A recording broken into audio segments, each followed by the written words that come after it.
আসসালামু আলাইকুম রহমতুল্লাহ। আবারও আমি আপনাদের সামনে এসেছি নবম দশম শ্রেণী এর উচ্চতর গণিতের খুব গুরুত্বপূর্ণ একটি অধ্যায়, যার নাম হচ্ছে দ্বিপদী বিস্তৃতি।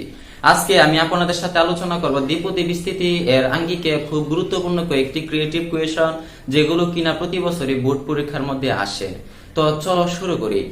শুরু করার আগে আমি একটি কথা বলে নিতে চাই, তুমি বা তোমরা নিশ্চয়ই জানো যে যখন নাকি দুইটা পদ, সাপোজ এক্স প্লাস ওয়াই, দুইটি পদ যার পাওয়ার বা ঘাত n, তখন তাদেরকে বিস্তৃতি করার সূত্র হচ্ছে x to the power n plus n into x to the power n minus 1 into y power 1 plus n into n minus 1 divided by 1 into 1 into 2 x to the power n minus 2 into y square plus dot up to y power n। আপনারা নিশ্চয়ই এই সূত্রটি জানেন। তো এখন আমাদেরকে এক number কোয়েশনের solve করতে হবে p minus x by 2 power 6 equals to r minus 96x plus s x square plus dot up to হলে P আর ও S এর মান নির্ণয় করো। এই কোয়েশনটা প্রকৃতপক্ষে অনেকটা ইম্পর্টেন্ট।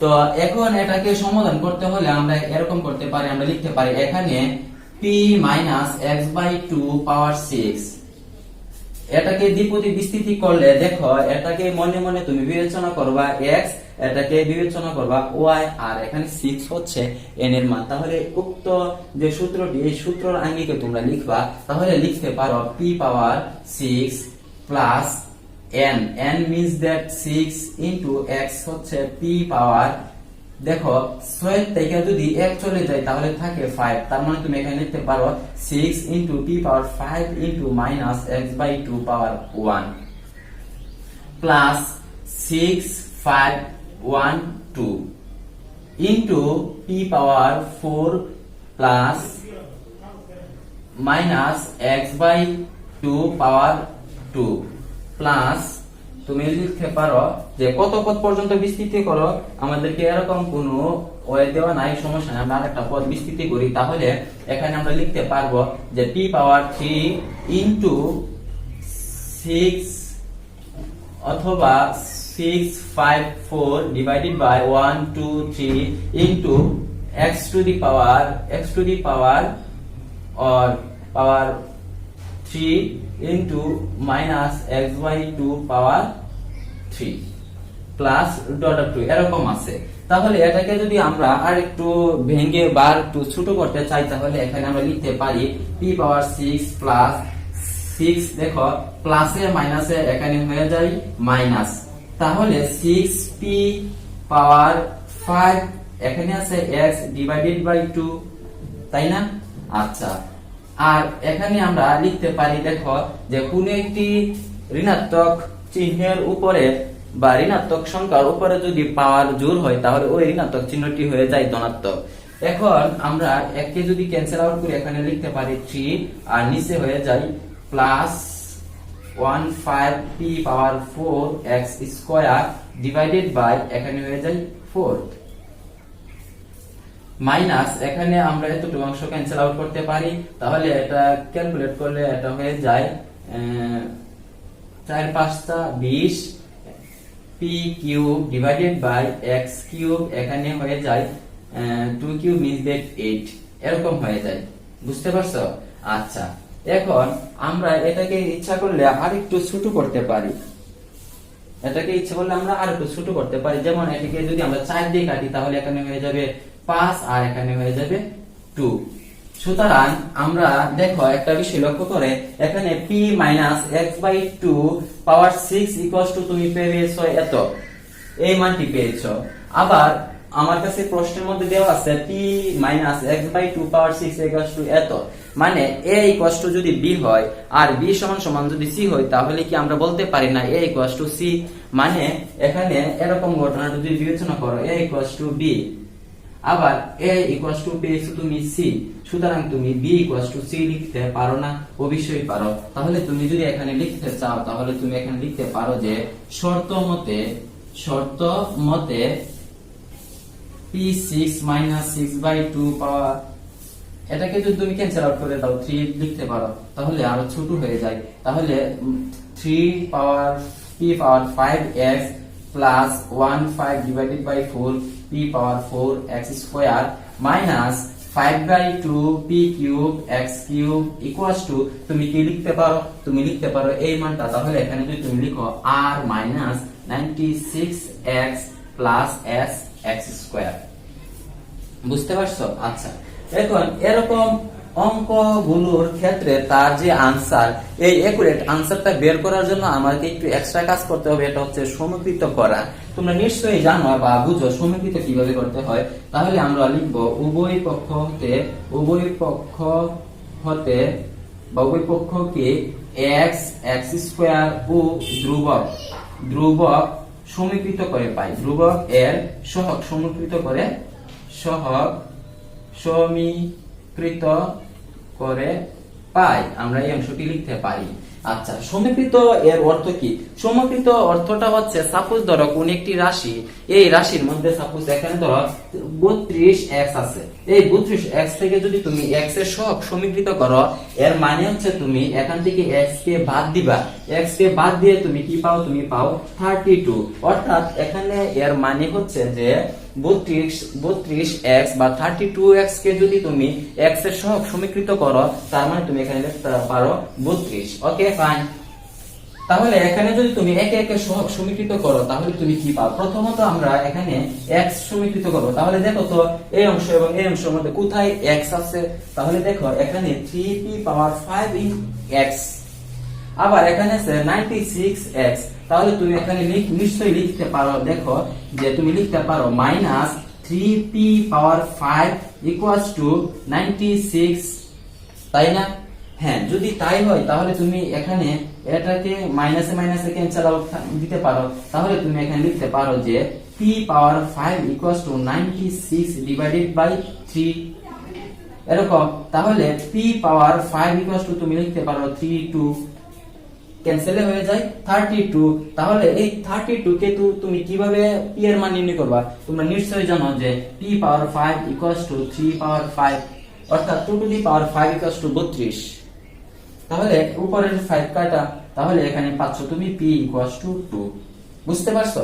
আচ্ছা, পরে তুমি এখন কাজ করবা x স্কয়ার এর সহগ সমীকৃত করবা। দেখো তো এই অংশটার মধ্যে x স্কয়ার কোথায় আছে? এখানে x স্কয়ার আছে, আবার এই অংশটার মধ্যে এখানে x স্কয়ার আছে। তাহলে তুমি যদি এখানে দেখো লিখতে পারো নিশ্চয়ই 15 divided by 4p power 5 equals to তুমি লিখতে পারো s, তাই না?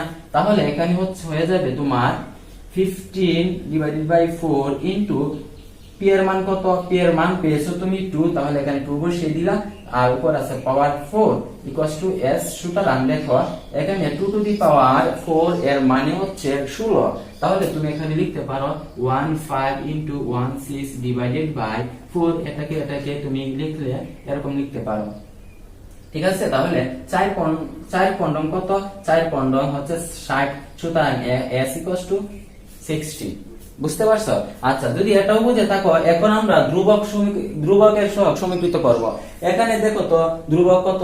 এখানে ধ্রুবক হচ্ছে p পাওয়ার 6, আর এখানে ধ্রুবক হচ্ছে শুধু r। তাহলে তুমি লিখতে পারো যে r ইকুয়ালস টু p পাওয়ার 6। তাহলে এখানে p এর মান কত? p এর মান হচ্ছে 2, পাওয়ার হচ্ছে 6, তার মানে কত?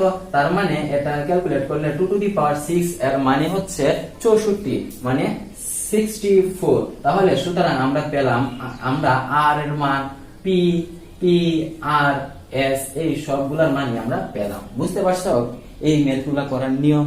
আচ্ছা, যদি এটা বুঝে থাকো তাহলে এখন আমরা চলে যাব অন্য একটি ম্যাথে।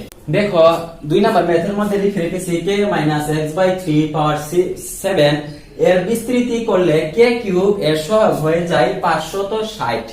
যদি তার সহগ 560 হয় তাহলে x এর মান কত? এই রকম প্রশ্ন করার ক্ষেত্রে আগে এই সংখ্যাটাকে বা এই যে তুমি দ্বিপদী পদ দেখছো বা দ্বিপদী রাশিটি দেখছো, এই দ্বিপদী রাশিকে বিস্তৃতি করব x3 পর্যন্ত। ওকে, বিস্তৃতি করে তারপর আমরা শর্ত মতে লিখবো। যেমন এখানে আমরা লিখতে পারি যে এখানে লিখতে পারি k - x/3 power 7 equals to তুমি লিখতে পারো সূত্র অনুযায়ী 4। আমরা এরকম লিখতে পারি। এখানে আমি কোনো অন্যায় করিনি, এখানে জাস্ট আমি সূত্র অনুযায়ী মানগুলা বসাইলাম। বসানোর পরে এখানে তুমি ক্যালকুলেট করো, তুমি লিখতে পারো কে পাওয়ার 7 মাইনাস, দেখো প্লাসে মাইনাসে মাইনাস, তাহলে 7 কে 6x ডিভাইডেড বাই 3 প্লাস, দেখো এখানে কি হয়, এখানে যদি তুমি ক্যান্সেল আউট করো তাহলে এখানে থাকছে 3, তার মানে 3 7 21 ডিভাইডেড বাই কে পাওয়ার 5। দেখো এটা প্লাস হয়ে যাবে, তাহলে এখানে হয়ে যাবে x স্কয়ার আর নিচে হয়ে যাবে তোমার 9। বুঝতে পারছো? দেখো তো তোমার কাছে বলছে যে x কে কিউবের সহগ যদি 560 হয়, কে কিউবের সহগ কত? 560। আর এখানে কে কিউবের সহগ আছে যে 35x স্কয়ার ডিভাইডেড বাই 81, তাহলে তার সহগ এবং তার সহগ এই দুইটা সহগ কি সমান হবে? না অবশ্যই হবে। তাহলে তুমি লিখতে পারো যে শর্ত মতে লিখতে পারো 35x square divided by 81 equals to 560। তাহলে x স্কয়ার না সরি পাওয়ার 4 হবে, x to the power 4 equals to তুমি লিখতে পারো যে 560 ডিভাইডেড বাই ইনটু 8135। অর্থাৎ এখানে যদি তুমি ক্যালকুলেট করো তাহলে তুমি যে মানটি পাইবা এই মানটি হচ্ছে যে 560 into 81 equals to divided by 35। অর্থাৎ তুমি এখানে পাচ্ছ যে x to the power 4 equals to তুমি পাচ্ছ 1296। তাহলে বলো তো x এর মান কত হবে? তাহলে x এর মান হবে √4 1296। এখন এই মানটাকে যদি তুমি ক্যালকুলেটরের সাহায্যে লিখতে চাও তাহলে তুমি এখানে লিখতে পারো, তোমার কাছে প্রশ্ন করছে যে k - x বাই 3 পাওয়ার 7 এত বিসিতে যদি x কিউবের সহগ 560 হয় তাহলে x এর মান কত? x এর মান হচ্ছে 6। এটা হচ্ছে এই ম্যাথের आंसर। দেখো 3 নম্বর ম্যাথটি করব। এখানে বলা হয়েছে x এর ঊর্ধ্বক্রম অনুসারে 2 + x বাই 4 পাওয়ার 6 কে কতটুকু পর্যন্ত? x কিউব পর্যন্ত বিস্তৃত করো। ভালো, এই বিস্তৃত করে উহার সাহায্যে মানে এর সাহায্যে আমরা 1.9975 পাওয়ার 6 এর মান বের করো। আগে আমাদেরকে এতটুকু বিস্তৃত করব, তারপর ওইখানে আমরা এর মান বের করব। আচ্ছা, একটা বিষয় লক্ষ্য করো তো, দেখো এখানে 2 + x বাই 4 এই জায়গার মধ্যে x এর মান ধর আমরা পেলাম সামথিং। এখানে 2 + x বাই 4 পাওয়ার 6 এই অংশটার মধ্যে ধরো x এর মান আমরা পেলাম সামথিং, ধনাত্মক সামথিং কোনো কিছু পেলাম। তাহলে ধনাত্মক সামথিং কে যদি আমরা 4 দিয়ে ভাগ করি তাহলে আমরা পাবো 2 প্লাস সামথিং। এই 2 প্লাস সামথিং কে যদি আমরা যোগ করি তাহলে কি আমরা পাবো 2 পয়েন্ট সামথিং, আমরা কিছু পাবো 2 পয়েন্ট সামথিং পাবো না? আচ্ছা, তাহলে আমরা পাচ্ছি 2 পয়েন্ট সামথিং পাওয়ার 6। কিন্তু আমার দেখো এখানে কিন্তু আমাকে 2 পয়েন্ট সামথিং বের করলে হবে না, এখানে 1.9975 আছে, পাওয়ার 6 আছে। তার মানে এই x এর মানটি, যেই মানটি আগে আমাদেরকে বসাইতে হবে, এই মানটি নিশ্চয়ই ঋণাত্মক হবে। যদি ঋণাত্মক না হয় ধনাত্মক হয়, তাহলে এটা যদি ধনাত্মক হয় এই মানটা 2 থেকে, যেহেতু 2 যোগ হচ্ছে তার সাথে, ওই কারণে 2 থেকে একটু বেশি হয়ে যাবে। ওই কারণে আগে আমরা x এর মানটি বের করব। তাহলে x এর মানটি যদি আমরা বের করি তাহলে দেখো তো আমরা কি এখানে এরকম লিখতে পারি না যে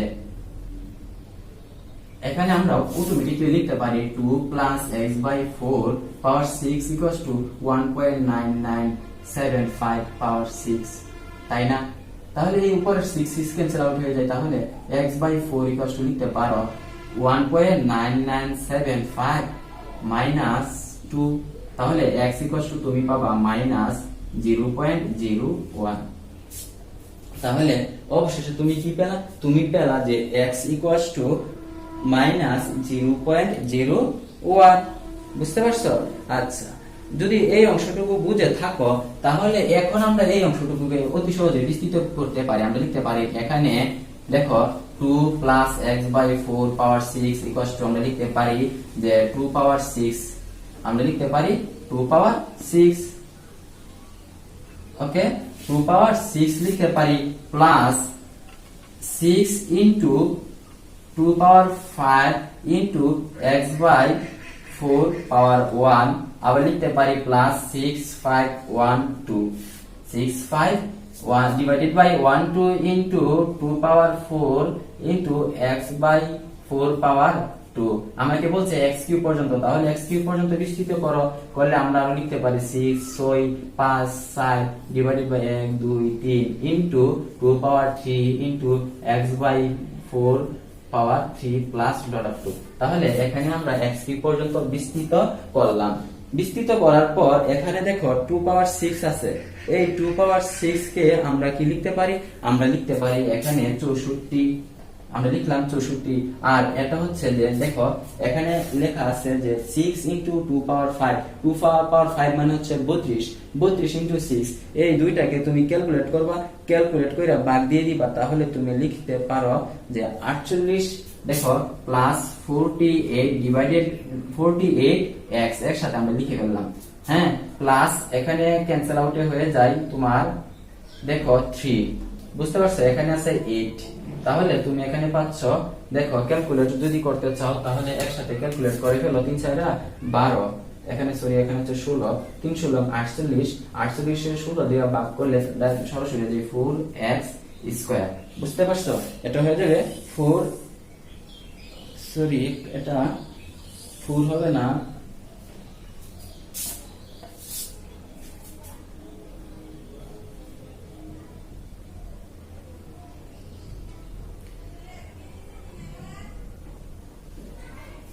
তাহলে এটা ক্যালকুলেট করলে এখানে হয়ে যাবে 15x স্কয়ার, এখানে হয়ে যাবে প্লাস 5/2 x কিউব, বুঝতে পারছো, এরকম হয়ে যাবে প্লাস ডট অফ 2 হয়ে যাবে। এটা হচ্ছে এরকম বিস্তৃতি। আচ্ছা, বিস্তৃত করার পর এখানে যদি তুমি দেখো এখানে তোমার আছে যে 2 এখানে আছে 2 প্লাস x এর মান কত 0.01 ডিভাইডেড বাই 4, এটা হচ্ছে x এর মান।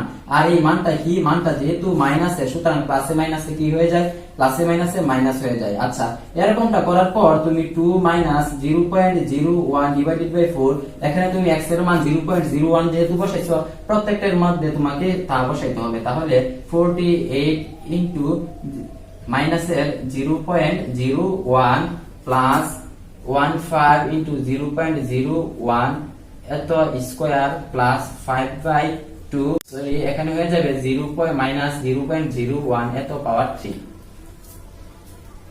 এই মানটি পেলা। পাওয়ার পরে তুমি এখানে যদি ক্যালকুলেট করো তাহলে অটোমেটিক্যালি তুমি পেয়ে যাবে 1.9975 পাওয়ার 6, এখানে এরকম হবে। এবং এই সব প্রত্যেকটা অংশকে যদি তুমি ক্যালকুলেট করো, ক্যালকুলেট করার পর যে মানটি পাবা, এই মানটি হচ্ছে 4 দশমিক পর্যন্ত তুমি মানটি পেতে পারো, এটা হচ্ছে 64.5215, এটা হচ্ছে এরকম এই ম্যাথের আনসার, বুঝতে পারছো, অর্থাৎ এখানে এরকম পাবা, বুঝতে পারছো, এটা হচ্ছে এই ম্যাথের আনসার।